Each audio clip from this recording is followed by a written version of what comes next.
नमस्कार दोस्तों, हमारे देश में हजारों तरह की समस्याएं हैं। कभी कोई कहता है कि सारी समस्याओं की जड़ में अपराधीकरण है, कोई कहता है भ्रष्टाचार है, कोई कहता है कि स्वस्थ न्याय व्यवस्था है, कोई कहता है कि पुलिस व्यवस्था सही नहीं है, कोई कहता है राजनेताओं का चरित्र सही नहीं है। मैं कहता हूं कि सारी समस्याओं की जड़ चुनाव प्रक्रिया है, क्योंकि लोकतंत्र की स्थापना के लिए जिस तरह से चुनाव होते हैं, सारा भ्रष्टाचार, नकारापन, गुंडागर्दी, जात पात, धर्म के मुद्दे, क्षेत्रवाद के मुद्दे वहीं से पैदा होते हैं। चुनाव आयोग पूरी तरह से नकारा साबित हुआ है। चुनाव आयोग सरकारों और राजनीतिक दलों के इशारे पे काम करता है। अगर चुनाव आयोग ईमानदारी से, तत्परता से, संविधान में दी गई शक्तियों का इस्तेमाल करके चुनाव कराए तो निश्चित तौर पर देश में एक पारदर्शी शासन स्थापित हो सकता है और जात पात धर्म की बातें करने वाले नेताओं को सुधारा भी जा सकता है।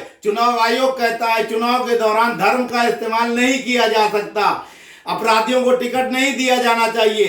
क्या आज तक ऐसा हो पा रहा है? तो इस तरह के नियम बनाने का क्या मतलब है जिनको पूरी तरह से लागू नहीं करा सकता? तो चुनाव आयोग को अपनी जिम्मेदारी को समझना चाहिए, क्योंकि चुनाव के दौरान सरकार से भी ऊपर चुनाव आयोग की शक्तियां होती हैं। उसको अपनी गरिमा और ताकत को समझना होगा, तभी देश के नेता सुधरेंगे और राष्ट्र आगे बढ़ेगा।